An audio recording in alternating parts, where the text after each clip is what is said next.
call this meeting of the Maple Run Unified School District Board of Directors to order at 6:01 p.m. Today is Wednesday, October 21st, 2020, and we are meeting electronically. We have 6 board members present, representing 5 votes. The first item on the agenda is the agenda review. I have no changes to the agenda. Could I get a motion to approve the agenda as presented? So moved. Thank you, Al. Can I get a second? Second. Joanna, thank you. All those in favor signify by saying aye. Aye. Aye. Opposed? Ayes have it, 5-0.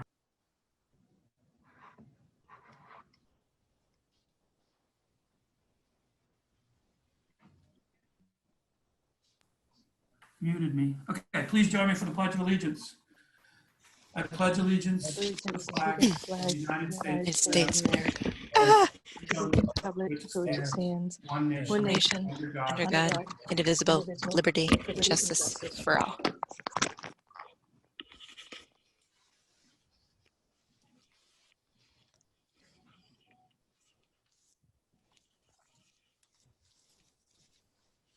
Somebody keeps muting me.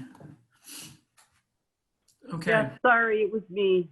When I went to admit somebody, the list moved. Okay, sure. All right. Visitor section. Do we have any visitors who wish to address the board this evening?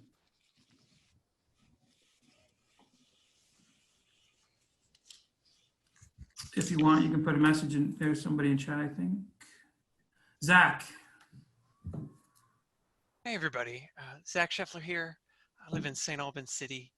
I just wanted to chime in about the committee being formed to look into SROs here in the school district. And just to speak personally, I wanted to thank Stephen and Joanna and Al for taking on putting in the energy that it's going to be needed to make that happen. It's a really big thing. So I just wanted to thank y'all. It's really important work you're doing, and I'm just grateful for it. That's really what I want to share, and I think it's important. We need to hear from BIPOC folks about police in our schools and children with disabilities and LGBTQIA students that y'all have and in your schools. It's just a really huge opportunity to do the right thing, and that's great. I just had a note though about the search for community members and their involvement in the committee. I just wanted to say that I think it's important from a committee structure perspective to pay special attention to any candidates you have and their backgrounds. I think diversity in their backgrounds and amongst the community members involved is really important. So just a quick note about that. Generally speaking, thanks for doing this. It means a lot to a lot of people, and it's important work. So thanks all. Thank you, Zach. Anyone else? Anybody see any hands up or anything? Okay. Moving on to the consent agenda. On the consent agenda, we have the minutes of October 7th and the subcommittee minutes from October 14th, 2020. Does anybody want to remove any of these from the consent agenda for discussion? If I do not hear any objections, the consent agenda will be adopted. Anybody? Hearing none, the consent agenda is adopted. Item 6A, BFA senior privileges request. We have Quincy here. I don't know if Brett or Heather wants to introduce, talk about the history of BFA privileges, or Sure, I'd be happy to. As you know, since I've been here, this is my 5th year now, we have selected a senior, and Quincy was our representative to the board last year as a junior. She is now a senior, and the tradition has been for the senior to make a statement requesting from the board privileges that come with that standing as a senior. This year clearly is different.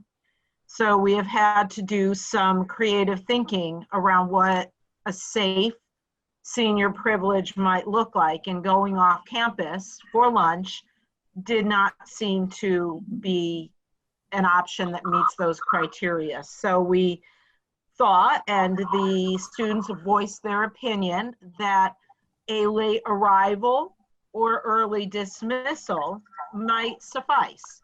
And this first half of the year, that's easy to do the late arrival, easier because we have an enrichment block first that starts our day. And if the senior is not involved in credit recovery, that is time that they could use to get some rest or get some work done and come in late.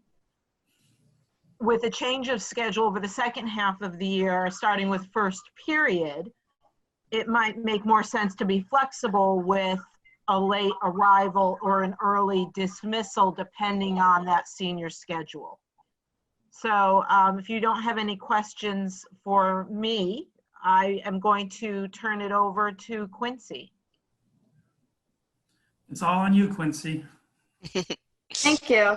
I just want to start by thanking you guys for giving me the opportunity to speak about these unique senior privileges. As Ms. Fitzgibbon said, it has a little bit of a change than in the past, and that is reflexive of our current lifestyle, our current change in life too. So Ms. Fitzgibbon summed it up pretty well. The idea is that the senior privilege would be seniors can report to their first class of the day after enrichment period, whether that's second period or a Northwest Career and Technical Center class. And the requirements for that would be pretty much the usual passing proficiency. If a student has 2.0 or lower, their senior privileges would be suspended until scores are remediated. They also do not qualify if they're in the process of proficiency recovery. And there's a couple more that I can explain once I get going. But sort of the importance of senior privileges are that we want students to increase their personal self-direction and help them to become aware of their relationship to the community by promoting responsible citizenship. Because, once we move into life after high school, it's going to be important to have those transferable skills. And we want to make sure that those are proficient in the seniors. Would you like to hear the rest of the requirements? I think, are they on that sheet that we all got, Quincy? Yeah. Yeah. Does any board members have any questions about that? I thought it was pretty clear. I really like that format. Yeah. Now, this Good job. is normally where Mr. Corey says that, this is only a request and we don't have to do this. No, under the circumstances and with the way COVID has changed everybody's life, I think a little creative thinking did well on the students' part. Yeah, Quincy, I was very happy to see that you guys had changed the form of the privilege, so. Mm-hmm. And to address the changes for second semester with the enrichment period not being the first part of the day, the students who work with Mr. Blanchard and the other administrators are working on coming up with something to be modified for that. Okay. So are you going to come back to us with that? Yes, we just brought it up today in that little meeting we had, so we're not concrete on anything yet, but I can come back with that. Mr. Blanchard.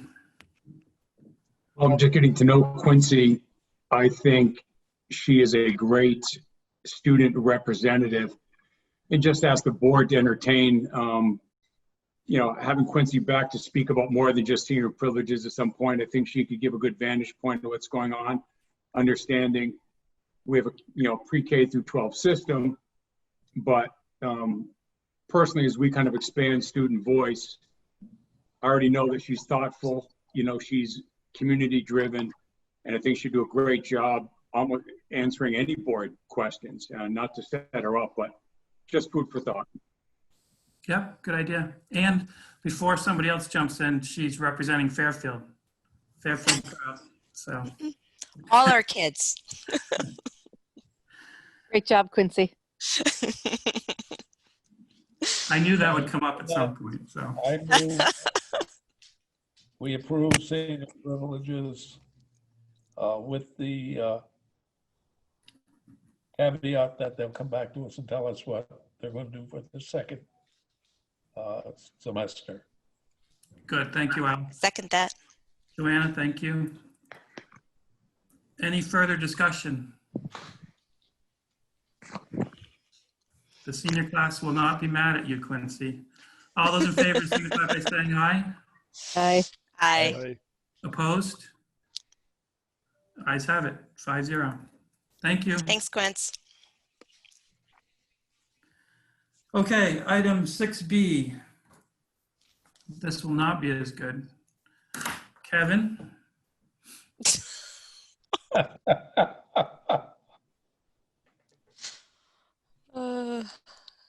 Oh, there, you're muted, Kevin. Quincy, I think it's okay if you go. Is that right? She doesn't have to stay on. Yeah, you certainly don't, Quincy. Is it okay if I do? I kind of like to watch these. Yeah, that's fine. I know Yeah. you've been through lots of our meetings before, so. All right. So feel free to ask her any questions. Okay, I'm no longer muted. And thankfully I was, because Jeff wouldn't have liked my response. I would ask, can Quincy take over Kevin's part of the presentation? So good evening, everybody.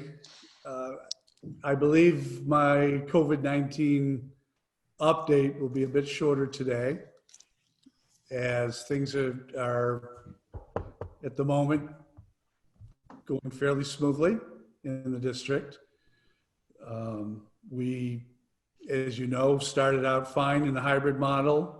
And as you also know, we are starting to bring more students back in. Our kindergarten students came in 2 weeks ago or last week. And that went very smoothly. So we have kindergarten in for 4 days. And next week on the 26th, which I believe is Monday, we will have our first and second grade students in for 4 days. So we're beginning to continue to turn that spigot. Joan, you? Thursday the 29th, Kevin, that they come in Okay, thank you. after the win. 26 written. So the 29th, so it would, we'll have those people come in. And then early November, we'll be having the, well, not really early, mid-November, we've got the third and fourth coming in.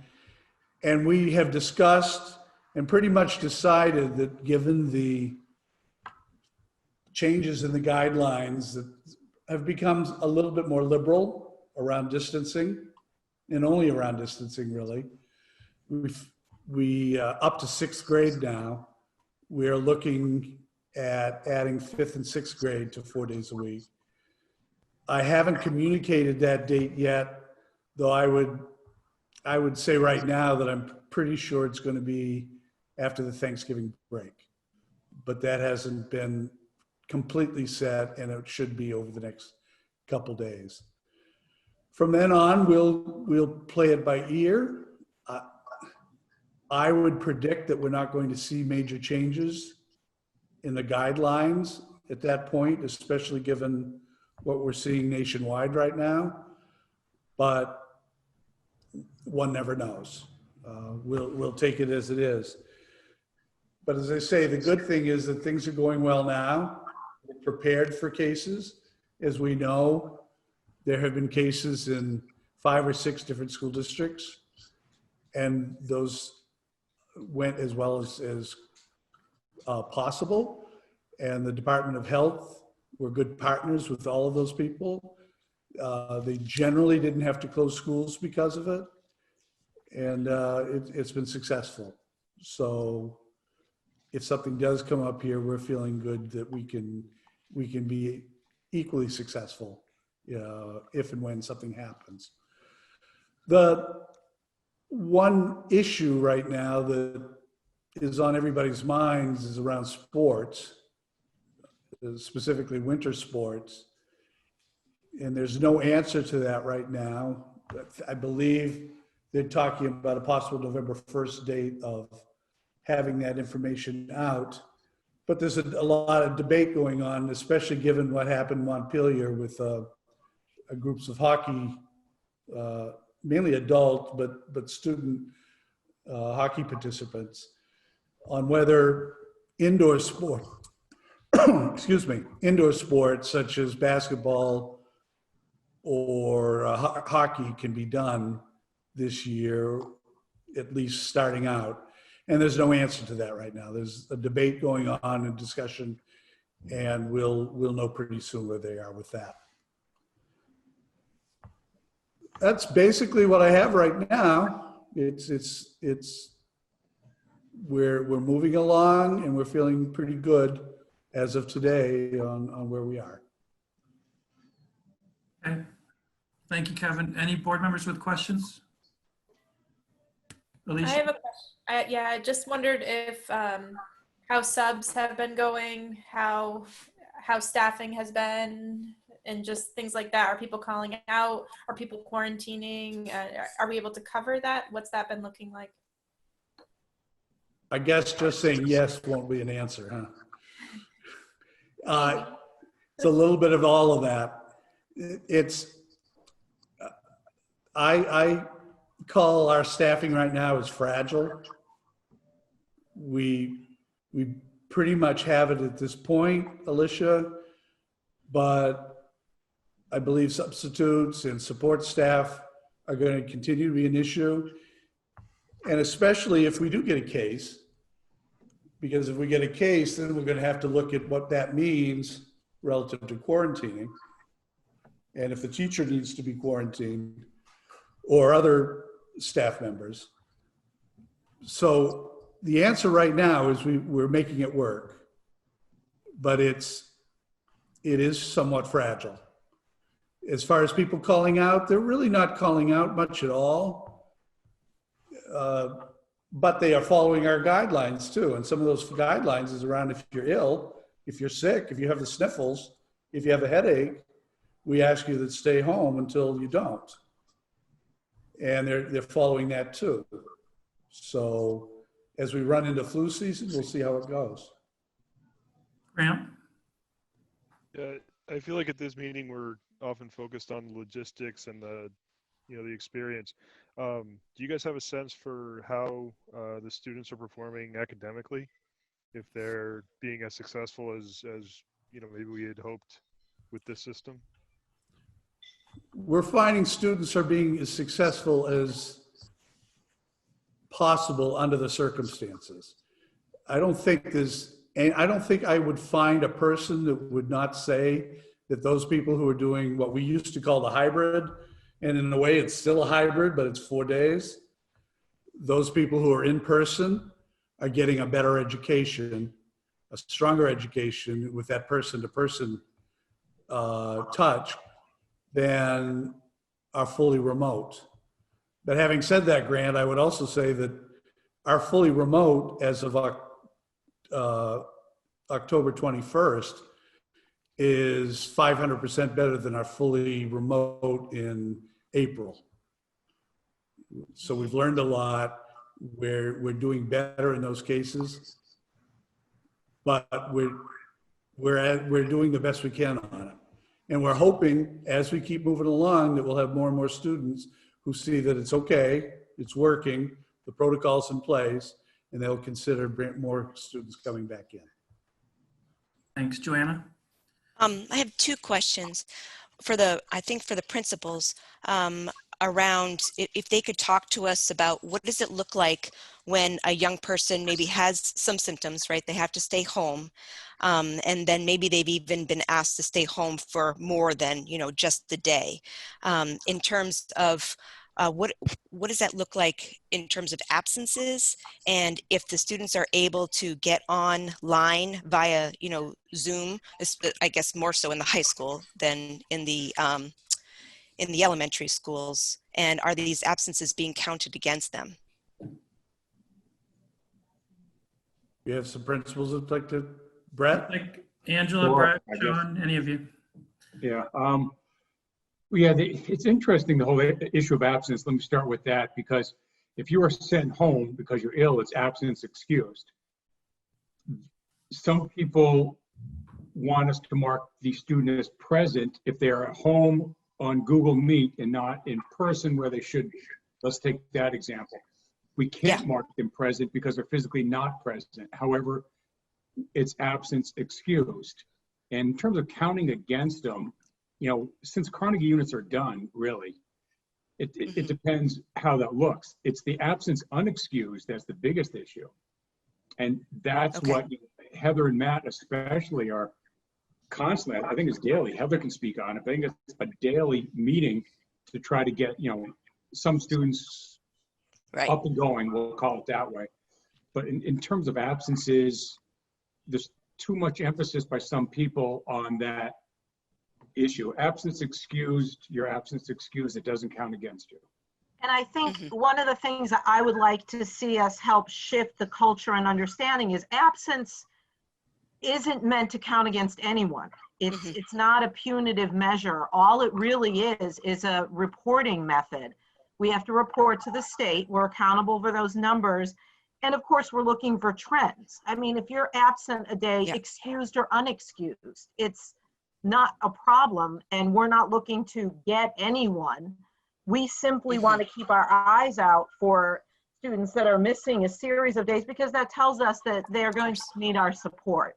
And so I think that that's a shift that has to happen, is we're not coming to anyone. And it doesn't count. I mean, so as long as they're, sorry.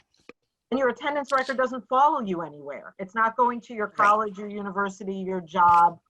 It's really just for us to know when we need to step in and offer some additional support, really.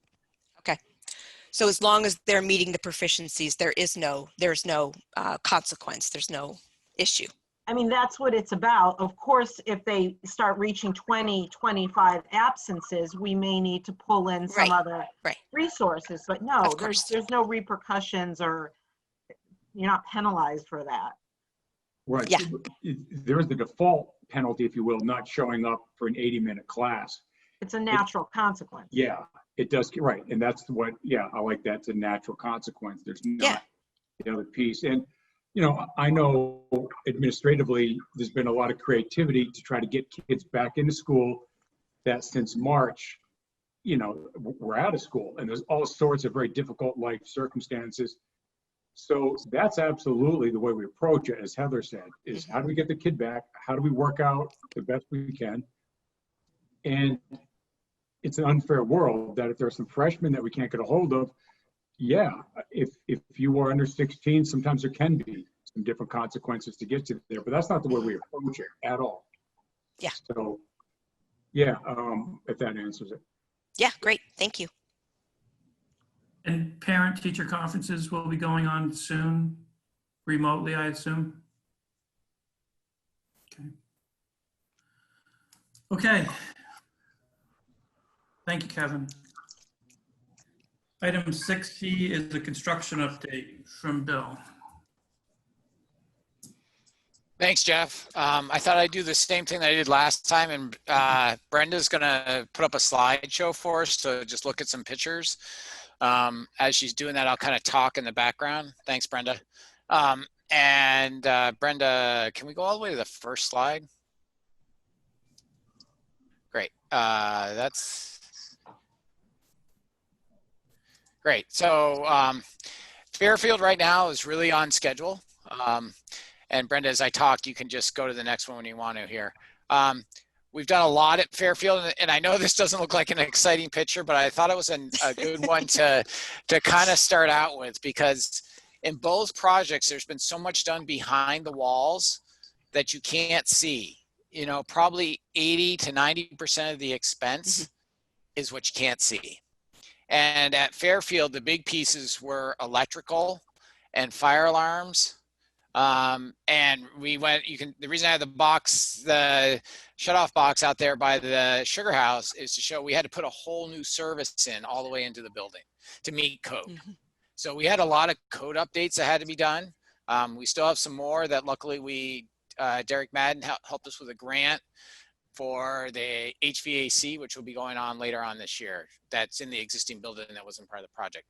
I showed these pictures last time, but I think it's just good to mention again, the parking lots at Fairfield did get done under this project. And since the start of school, and Sean, chime in here at any point, but really, I think it's really helped with the daily maintenance because we're not bringing the dirt in that we were before. And it just really kind of helped make the place look a lot better outside. So Brenda, you can go to the next one. This next one is kind of a collage of different parts of the outside of the building. The outside, about all they have left to do is to put down the seed and mulch. And some of you'd ask, you know, we're almost November, why would you do it? Well, it will stay dormant.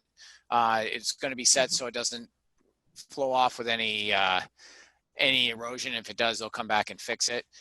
You also see there you see the big concrete wall there on the east end of the addition. Our plan is next spring, we're going to put some hedge, some cedars that will help cover that up and cover up the manhole. It just didn't seem right to do it at this point of the year for growth, and we can do it a little better cost outside of the project, but within our construction. You'll see some of that will wrap up in the lower right-hand corner. You're seeing the north end of that music room, and it'll kind of come up and try to hide some of that concrete there as well. The other thing I did in the center on the bottom is you see a picture of the 88 wing, and we really cleaned up that whole area between the gym addition and the 88 wing, and it's got some really nice drainage right now, pretty similar to what was done outside. Sean, I'm trying to think, it's not really the library, it's kind of close to the library entrance there, but there's some great stone that we put down that's really going to help things out. Right now, a day or two ago, they are finishing putting down the topsoil and getting everything graded up, and that'll get done this next week. All right. Here's a picture of the music room. It's probably the best room now in Fairfield, except for maybe Sean's office. But this is great. The only thing that has to be done here is putting on the sound baffles on the walls, which will happen in the next week. But the rugs are down, and in the closet that you see open there in the upper left-hand corner, the shelvings need to be put in for the music instruments and the stands and the storage and things like that. We'll also be getting some other furniture to help the music. This is the art room. It's a close second to the music room. The views out of these rooms are just amazing. I mean, to see the soccer field, look across to the houses across the green, the library, to the ridge. It's just, you know, it's classic New England. It's a real, I'm jealous of whoever gets to work in these rooms. I'd really like to be there. This is the art room. You can see it from two different angles. We've got a great set of built-ins and sinks and all that. When I went in there today, there's a painter doing touch-up. And then I think the last one, this just kind of shows in the left-hand side is the intervention room that was put together. And then on the center and the bottom is what it looks like walking down the 88 wing. There's a set of fire doors, and then you go in and you tee, and on the right-hand side, you can see that new hallway. The whole plan is that they're going to wax the floors on October 28th. Before that happens that morning, the fire marshal will be there, hopefully give us our certificate of occupancy that we've been working with the fire marshal right along, so I don't see any issues there. And we'll have it turned over to us on November 1st. So we've hit the initial deadline once we got through COVID of what we set. It's been a great project. We've been able to add a few things in. I didn't show any, there were some pictures I showed last time of the gym storage and all that, so I didn't, in the new PE office, but I didn't show any of that this time. So we think that this is really, there may be one or two items, very small, that might go past November 1st, but we can start using it then. So thanks, Sean. And Sean, you've been great to work with on this project. As Sean said to me at one point, you got all the fun part of picking colors and making sure things match. I got to deal with the money. Martha and I got to deal with the money together. So the next part is BFA. And BFA, wanted to show you what the connector looks like right now if you haven't seen it in the past week. This is what it looks like from the Main Street side. Looking, the brick has all been done. As you can see in the upper right hand, on the right hand side of those two pictures, you can see they're starting to do the cornices, and they'll start to take those columns that are in those racks and place them along both ways going north and south from the center area. In the upper right hand corner, as you can see, the main entrance. I want to alert everybody that we have a manufacturing delay going on right now for our front doors. They will be leaving the manufacturer on November 5th. So when they get here, which we're expecting at most a week of transportation, then the doors will go in and we'll have full occupancy, we think. We'll get that confirmed probably tomorrow at the construction meeting. Also, you see above the main entrance in the upper right, there's some plastic covering some glass. The glazing just went in. That's going to be a whole glass transom wall that'll bring more light into the center area. It's really coming along fast. We're actually going to leave, as you see the dirt that's there, and because Nagley and Chase is working with us for the next 2 years on fire alarm systems and sprinkler, we decided not to finish dressing out the grounds and have the subcontractor Eric Bushy come back and do all the planting of the grass and everything next spring. We just thought it'd be better to wait. Here's the view from the east side, or the upper parking lot. You see that it hasn't been finished to be paved. That was supposed to happen today, but with the threat of rain, you can't pave in the rain, so it's happening tomorrow. As you can see, this past week, they finished the south side of the connector, the brick, and they're just starting to move over today. They were setting up that staging on the north side of the connector. They should have all that done by the end of next week, all that brick. And unfortunately, I couldn't catch it in my pictures, but they've just started the standing seam roof on top. So that's coming as well. Here's a shot from the north side, inside of the connector, looking to the south building. They're really coming along. When I was there quickly, they started putting up all the lights that will be illuminating anything hung. We're really trying to think of using this corridor as a way to display student work and some really nice pictures of BFA. So that's been a design concept since the beginning. As you can see, the floor is being protected. We're currently grinding the concrete floor, so it will be polished and it will be urethaned, and it will be something that is pretty protective and easy to clean for the maintenance. I've worked with concrete floors in the past in schools, and it really cuts down the maintenance and it extends the longevity of the floor. You can also see that in both pictures there that they've put in all the metal work for the suspended ceilings. So you can go on to the next one there, Brenda. The next one is looking at the south side of the connector. They've actually, because there's double doors on the other side, they've been able to break through and start to put things getting ready to come from the south building. And in the lower right hand is what it looks like when you walk in through the double doors. You can't see it because I didn't have a panoramic view on my camera going at that point. But to the left will be a receptionist, and to the right will be a waiting area. And right in front of you is a bathroom, a small conference room, and an office. So we've talked about, and well, I think that's everything. Thanks, Brenda. You've gone through all that. I take any questions that anyone has right now. Things are going pretty well. Anybody have any questions? Yeah, so yeah, I see Susan's there. Definitely, Susan, there's doors that I didn't show that come from the east side. There's a set of double doors. That's where the buses will come down Ferris Street. And right now, for any of you that have seen Ferris and Lincoln right now, GMP is behind on doing their placing the utility poles. So they're going to place them this fall, and next spring, Nagley and Chase is going to redo that intersection. The buses they could do it today, but we're just waiting to finish the connector because we don't want to bring the kids in.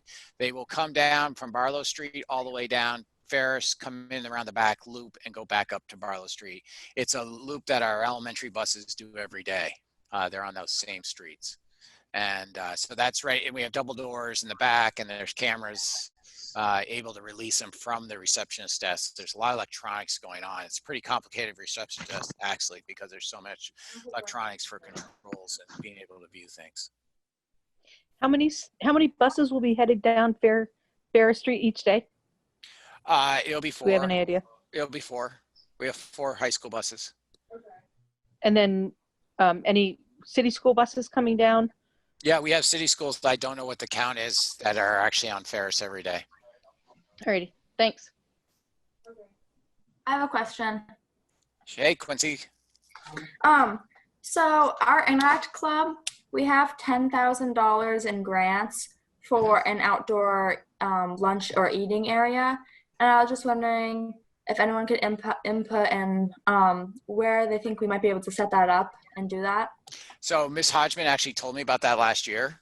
So that's great, Quincy. And I would say that you and Mr. Blanchard, or if he asks someone else to help you out, Ms. Hodgman, let's sit down and figure it out. We've been thinking that there's space. There's not a lot of green space. It's probably in the back. One of the things I enjoyed last year, Quincy, being there, was actually sitting outside with the kids and having lunch. So I would like, we want to see that happen. So there's definitely some space out there. It doesn't look like a lot, but the big piece, and it might be good to talk about it, as I said, we're not doing the grounds until finishing those grounds up to next spring, but there's some planning that had to go into it. And I know that there was some talk about some sort of garden. I don't remember exactly. It was a student that graduated 2 years ago. But Ms. Hodgman knows, so I'll have to contact her. So let's get that together. Good. Thank you, Bill. It looks good. You're welcome. Thank you. I drove up to Fairfield and just kind of snuck around there. That really looks nice up there. It's really good. Yeah, like I said, a lot of people are going to be jealous of those 2 teachers in those rooms. Okay, on to item 6D, SRO Subcommittee Committee. So we asked Steve and Joanna to look at 4 things. We wanted to know about the makeup of SRO Study Committee, the charge for the committee, a timeline, and a facilitator. So I think we all have the information from Steve and Joanna, and I think we could probably just start at the top and talk about the committee charge. What I plan to do tonight is just for us to discuss this and suggest any changes that we might have for Steve and Joanna, and I think Susan wants to join that committee to go back and make any changes that we have, because we're missing so many people tonight. And then at the next meeting, I think we'll be able to formally adopt the charge and create the committee. So starting with the charge, I thought it looked pretty good. Does anybody have any comments about it? I think it addresses the areas that we were interested in. Maybe Joanna, you want to read it?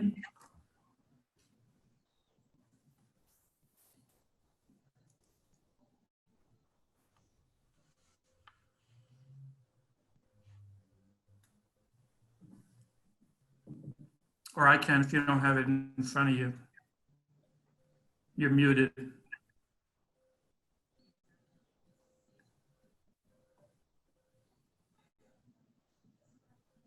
Can you unmute, Joanne?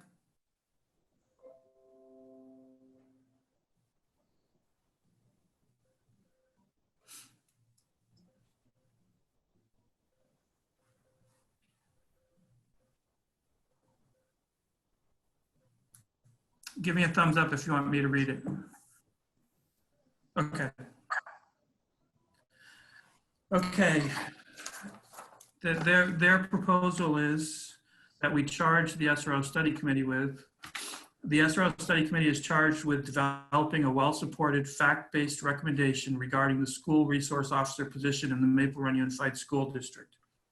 The committee is expected to examine the SRO role in ways that may accommodate as much as possible the concerns of all parties, with a goal of a consensus recommendation being the objective. The following questions will be answered by the study committee, or should be. What do we want the roles and responsibilities of our SROs to be? What roles and responsibilities are they performing now?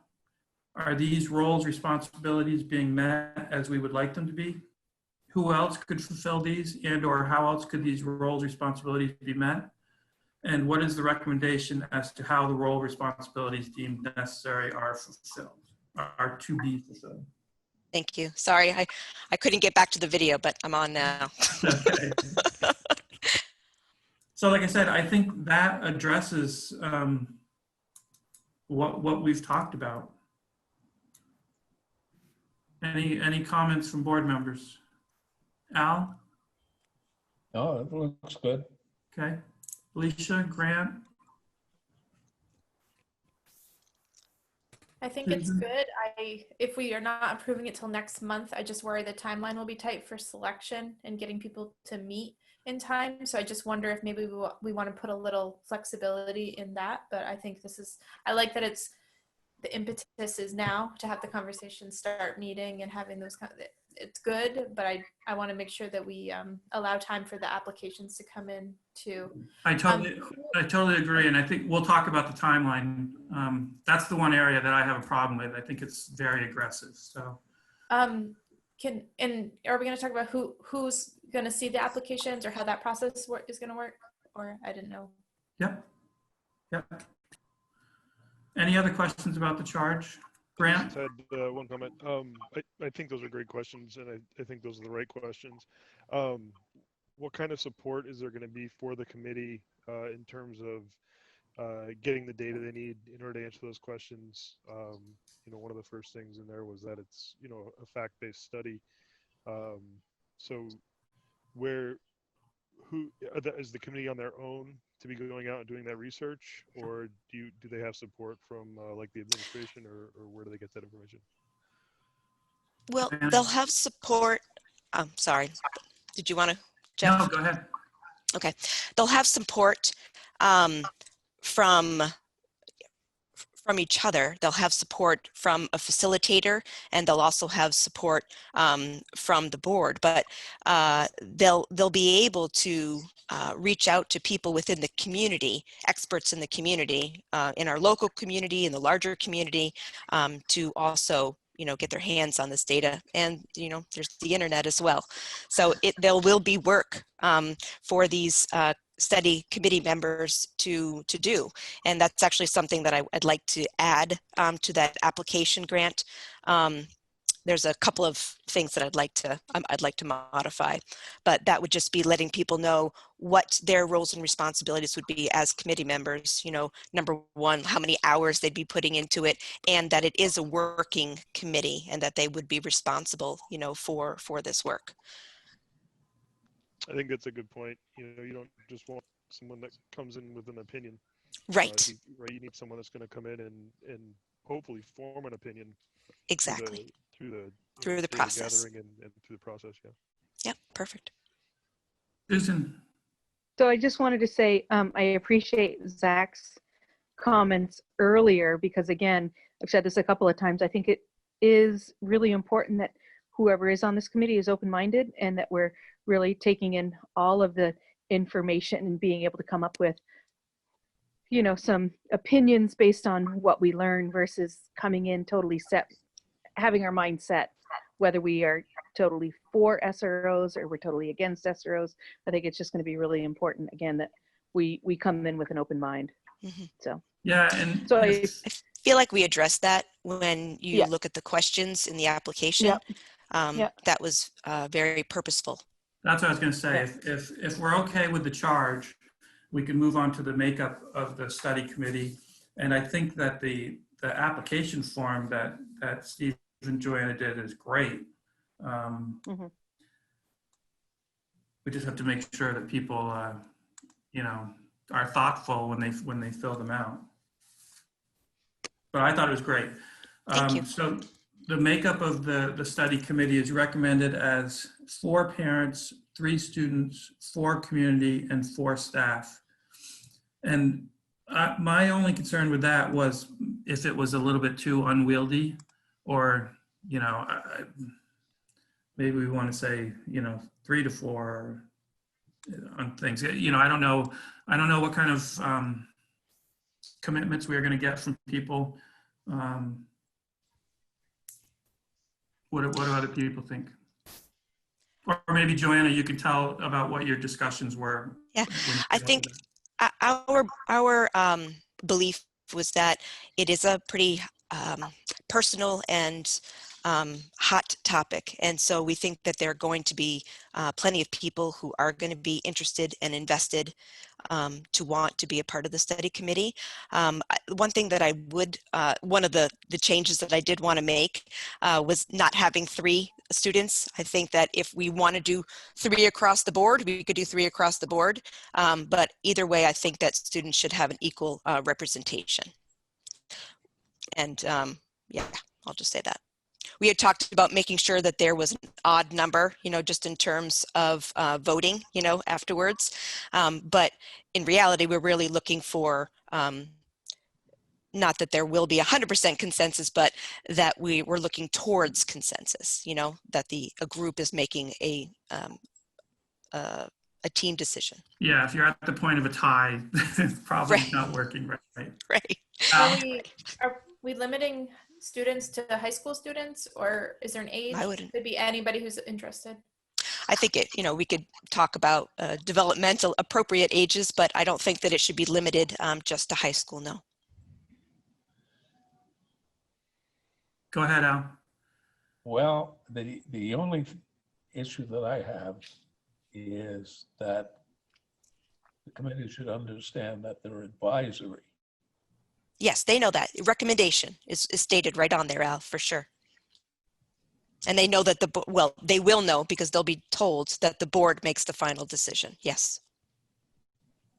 Yeah, and that they shouldn't be upset if it doesn't go the way they wanted it versus, so. They could be upset. Is on the same page. Yeah. So again, we can think about this for next time. I would probably go with what Joanne just said of up to 3 parents, up to 3 students, up to 3 community, up to 3 staff, and then we have 1 facilitator as well. I have a quick I think Sue question. has her hand up. Hi, Yeah. Susan. So what would be the role of the board members on this committee? There would not be board members on the committee.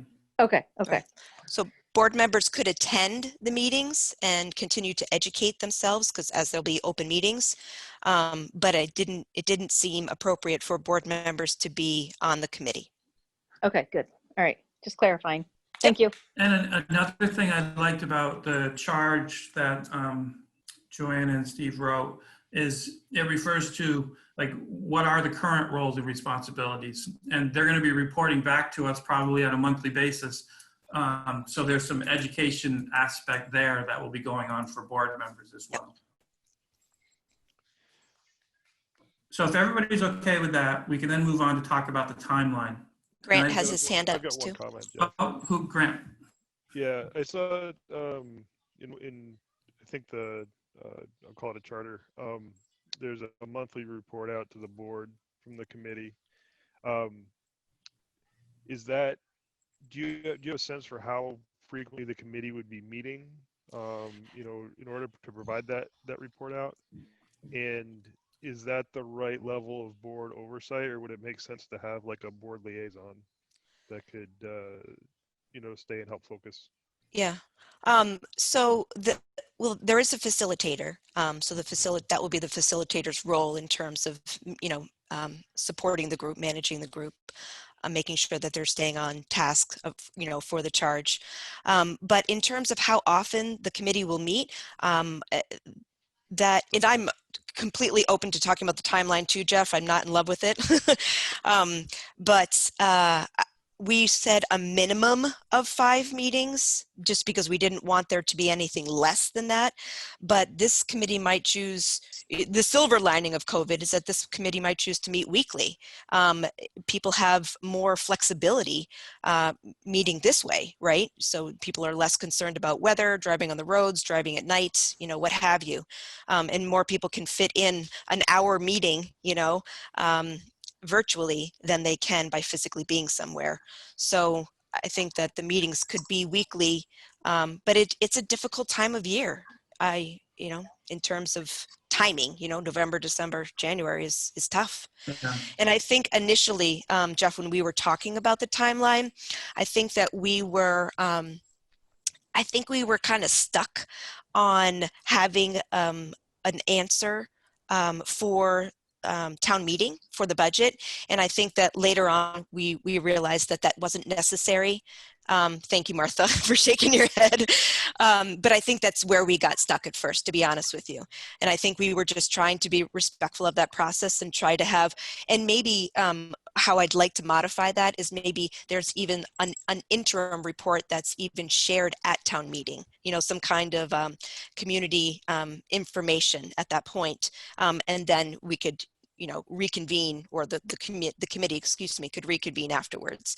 So I don't think that that is as necessary, strictly, you know, simply because the money could be allocated elsewhere or just reserved, you know, otherwise. Yeah. So.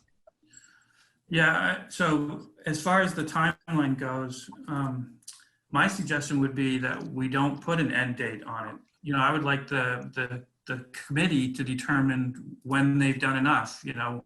Okay. And Nilda said the same thing to me today as well, that if you're going to have a thoughtful process, and, you know, community forums, whatever, you're interviewing people, it's going to take some time. Great. So. Agreed. I think we can, you know, just change that a little bit on the form, the sign up form, in terms of, you know, we'll have to do something different about how many meetings you're going to be committed for and what the timeline is and stuff. But I think we'll let the committee determine that. Okay. You know, like Joanna says, it depending on who's there, they might be able to meet often, they might not. So. Then the last part of that was the facilitator. So did you guys talk about a facilitator? We did. And I was able to forward something to Brenda, but it wasn't until late. So I do apologize for that. I had one person thought it was going to be good, and that person wasn't able to do it. Then had a second person. They were not. It started with Paul Costello, went to Steve Dale, and wound up with a woman from Burlington, who I actually feel really great about. I met with her virtually for the past couple of days, and she put together a proposal, and I forwarded that to Brenda. So when Brenda has the ability, she can send that to all of you. Perfect. Yeah, she has NEA experience. She has union experience. She has a lot of great, she was a city councilor in Burlington for, I don't know, 3 or 4 years. What is her name? Yeah. Emma, let me go back here. Emma Stanek is her married name. I can't remember her. It's like a hyphened name, but I think it's Emma Stanek, Stanek. Mulvaney Stanek. Thank you, Mulvaney. John knows everybody. Oh, do you know her? Oh, she speaks at our educator practitioner network, so she's a part of some of our work there. So yeah. Wonderful. Pretty awesome. You like her, Sean? Awesome. Great. Okay, so that sounds good. Are there any other board member comments or questions for Joanna? I think, Joanna, if you could just go back and adjust the form. Absolutely. To, you know, take care of the date things that we talked about. Yep. And Brenda assures me that if you download this as a PDF, that you can type as much as you want. Have you tried that? Is that true? Yeah. I haven't tried it yet. I'm going to do that. Because I was like, one line is not going to be enough. No, I have one question for administration as well. So I wanted to, the goal was to make sure that no person would not be allowed to be considered a part of the committee, be considered for a position on the committee, excuse me, with regard if they didn't have a computer or if they didn't have internet themselves or access to internet.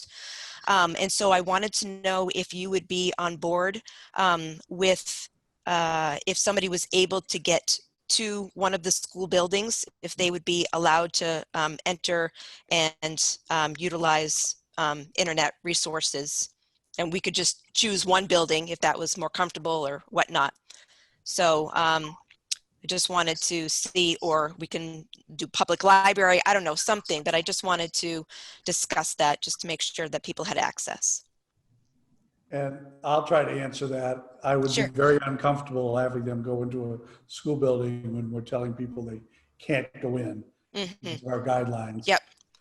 Having said Is that, there- I'm sure we can make it work either in central office. Perfect. Or something like that. Great. That's great, Kevin. That's fine.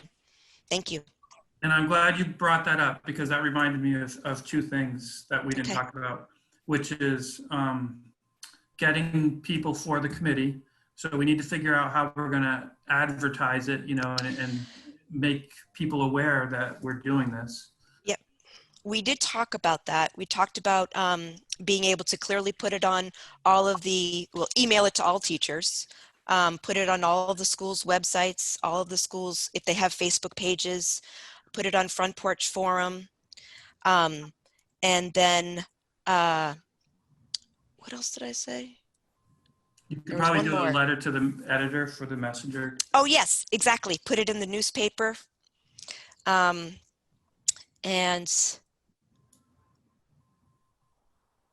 I mean, we could put it out to churches if we wanted to. I mean, we could put it out to, yeah. We're just going to have to make sure that we get the word out so that everybody has a fair chance. Absolutely. And then thank you. The other part of it that came up, Alicia mentioned earlier, is how we're going to pick the committee members, and the whole board will do that. We'll review the applications and we'll decide. You know, hopefully, like I said, I'm really encouraged by the questions that Joanna and Steve put on the form, because hopefully that will be enough information for us to, that's all that we're going to see is those applications. So, okay. Yeah. All right. Thank you. It was Thank fun. you. And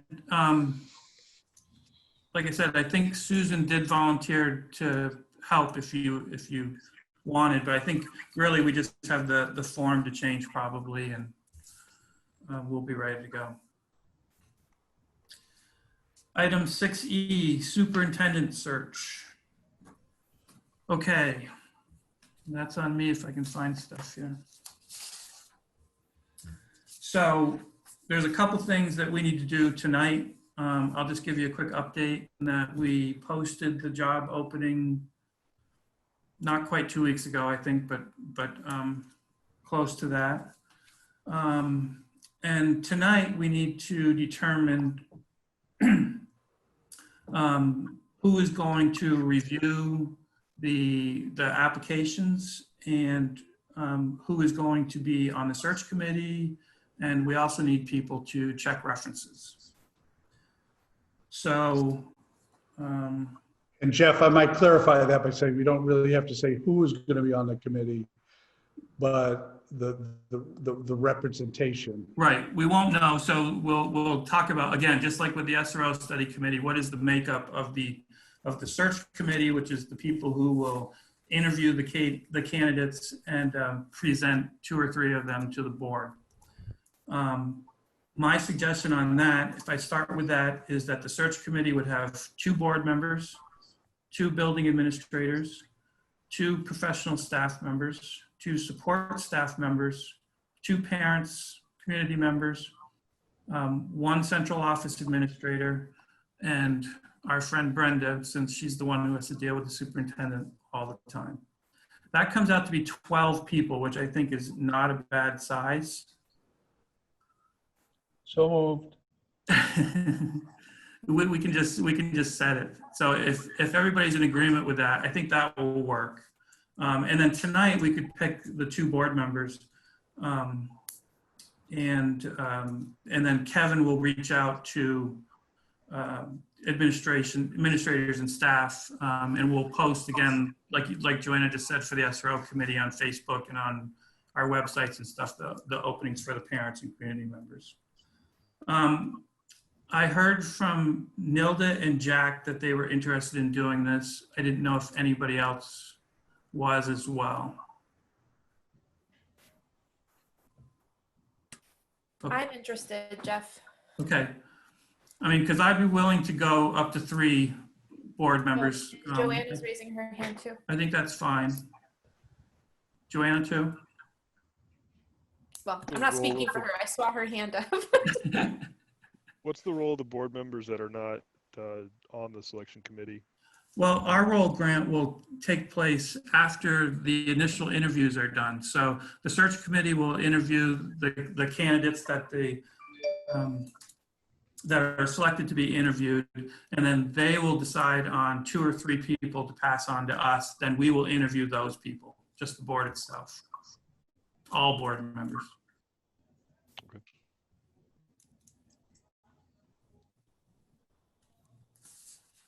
Okay, should we go with Nilda, Jack, and Alicia? I'm good with that. Okay. All right, so Nilda, Jack, Alicia, and Kevin then will review the applications and pick people for interviews. Joanna, would you like to help with references? And Kevin, could you talk about what that involves? Well, you mean after the first round? No, I thought you needed people to check references of the people that were going to be interviewed first. No, you don't need to do the references before the first round. Okay. You cut it back, and when you find out who's got some interest, usually between that round and your last round, okay, do some reference checks. Okay, and so what would that involve? That would involve, after a selection has been made on the people who you'd like to have as finalists, you would start doing some reference checks. Obviously, when School Spring comes out, there are references there. I would recommend you go past the written references and reach out to other networks so you get a good feeling of what that's like. And typically board members, a few board members would divvy that up and start that process so that they could have that information for the whole board. Okay, and then is anybody else interested in doing that? Happy to help with that. Grant, okay. I can help whatever way. I keep kind of cutting in and out, so I think I might have missed a conversation about 10 seconds ago, but. Okay. So we'll put Joanna and Grant down and Susan for reference checks. So the timeline would be that we would Nilda, Jack, Alicia, and Kevin would go through the applications and pick candidates for interviews before Thanksgiving, hopefully. That gives us about 5 weeks. And I'm sorry to interrupt, Jeff, but just for those people who are doing it, I will actually tomorrow or this week, certainly, make you people, you what we call contacts in School Spring. So you'll get emails every time people apply onto School Spring. So you will have your own password. You'll be able to go on and look at them at any time. The only thing I would ask is a reminder that this is confidential. These applications at this point, a lot of people apply and haven't yet told their bosses or their districts. And we want to make sure we keep it within the group. Yeah, you keep interrupting me, Kevin, and I'm losing my train of thought. So then the interviews will be in sometime in December, hopefully. This one is something that's, it's kind of timely because, or time sensitive, I should say, just because you want to get people before they, make choices to go other places. So hopefully we would be able to make a decision, I think, sometime in January. So Jeff, can I just ask, is there like a standard, like when I do my interviews, I have a standard question list to make sure I ask everyone things equally? Is there something like that? And if that's the case, are we entertaining fully virtual interview options because of travel and quarantine restrictions here in Vermont? I just didn't know Yeah. what the protocol was. Yeah, so I'll just, the first part is that's something that the search committee will do, is make up those questions so that you have the same questions. That part I always find boring, but yeah, that's the way it works. You always ask the same things. And then Kevin, I assume you're thinking that they would be virtual? I think they have to be. I mean, None right. of us are great lovers of virtual, especially when it comes to hiring, but we've done it all year long, or since March, and we'll have to. So something that's been helpful for the hospital with our fully virtual interview experiences is having campus tours. So if it's possible to have presentations from each of the We can't hear you, Alicia. I think what she was saying was have a tour of the 4 schools, or, you know, so that you can do a. You guys hear me? I'm sorry. Oh, there we go. Now we can hear you. I had a bad internet. It's because I put my camera on. I was just saying, I didn't know if there's a way for us to share pictures of the schools, campuses, tours, pictures, something, maybe even the budget presentation from last year with candidates so they get a sense. I do know a job posting does contain a link to a Maple Run brochure, so there'd be some stuff in there. But Kevin, what do you think? Yeah, after the first round and you've selected some finalists, then you can decide, we'll see where we are relative to guidelines, whether we do a virtual tour, whether because it's only a couple of people, we actually bring them up. But I would say let's wait until after that first round. Question. I wonder if there's a role for students in putting together a video of some sort, or a, you know, like an introduction to the schools that you might be able to post and show people.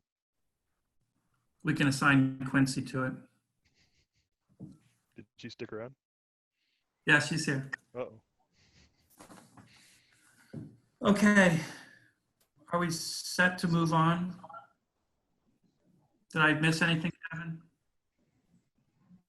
No, thank you. Okay. All right, now we're on to item 7A. I'm sure this is going to be exciting. Policy C12. Bill? Yeah, it's going to be, well, it's going to be, I'm going to try to do the short version of it, Jeff. It's only 26 pages or 28 or something. So. Yeah, so I'll give you the Reader's Digest summary. Back in May, the U.S. Department of Education adopted the regulation that required all school boards to adopt a Title IX policy.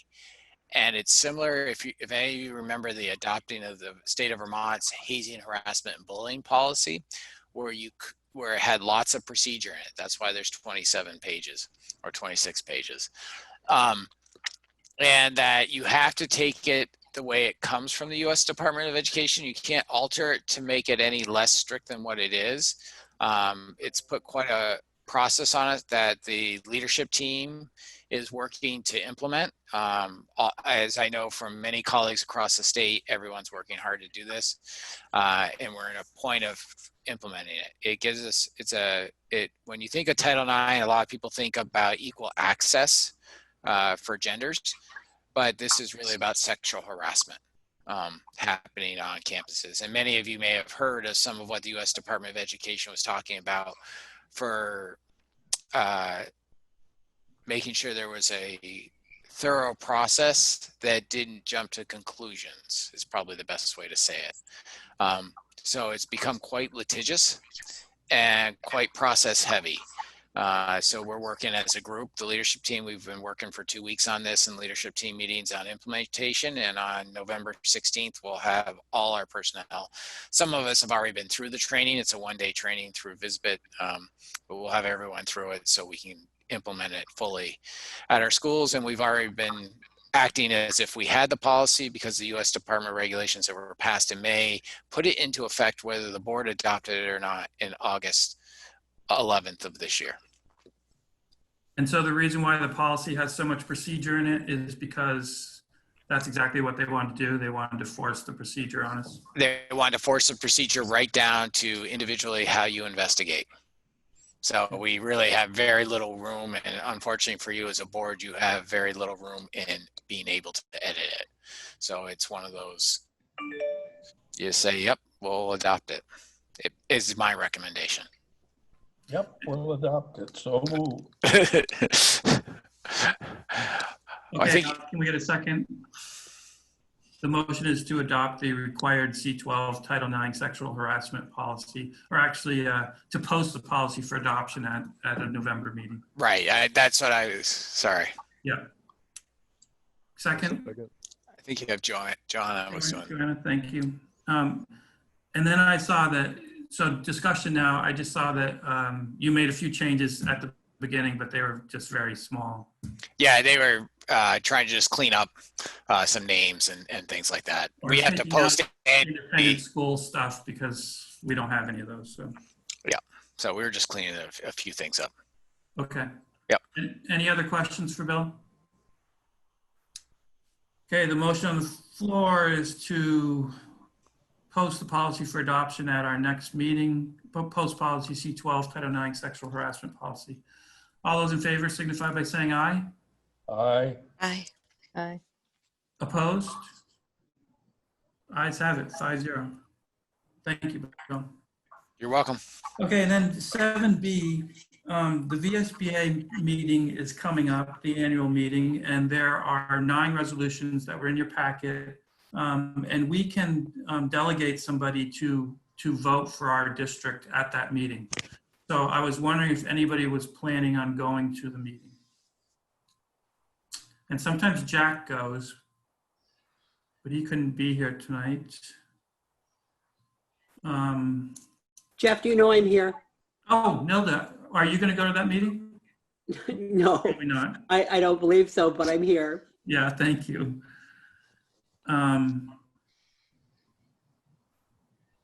I guess what we could do if we wanted is we could authorize Jack just in case he happens to go again this year. So moved. So the motion is to designate Jack McCarthy as the Maple Run Unified School District delegate to the VSBA annual meeting and to have our voting rights. Second? Second. Joanna. Okay, all those in favor signify by saying aye. Aye. Aye. Opposed? The ayes have it, 6-0. That'll Thank teach you, you to miss a meeting. Item 8. Jeff, you want me to reach out to him tomorrow? That'd be great, or I could text him or email him. However you want to do it. Okay, I'll email him. Item 8A, warrants. We're looking for a motion to approve the warrants, acknowledging that passage of this motion will act as individual board member authorization of their signature on these warrants. So moved. Thank you, Mr. Corey. Second. Grant, thank you. Any discussion? All those in favor signify by saying aye. Aye. Aye. Aye. Opposed? Ayes have it, 6-0.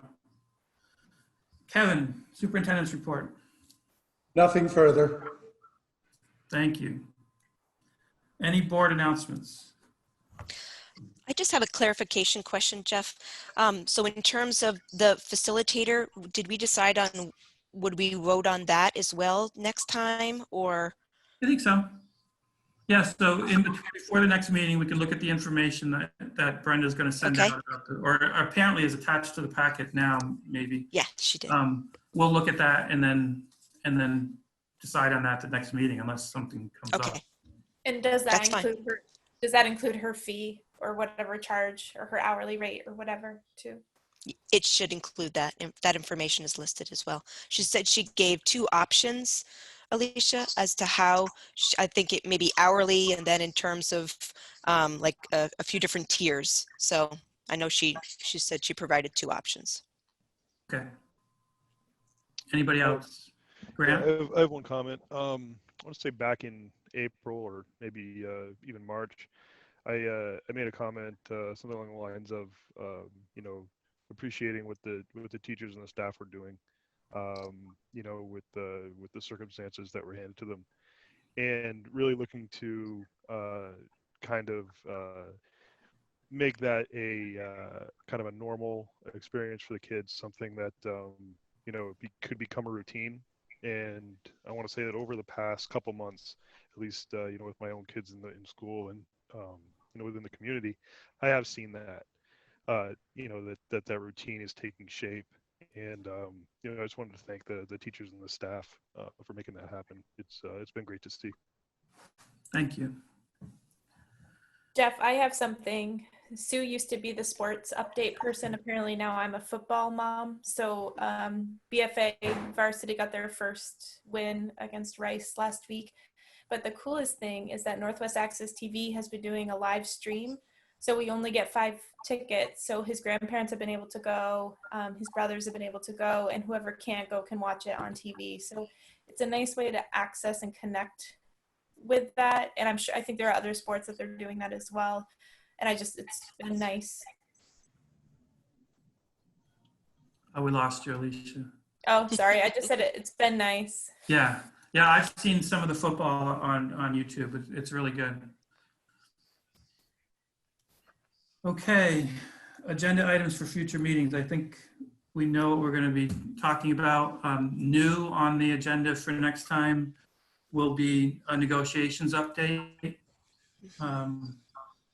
We do not need an executive session. And since we are at the end of our agenda, we are adjourned. Thank you, everybody. Thank you, Quincy.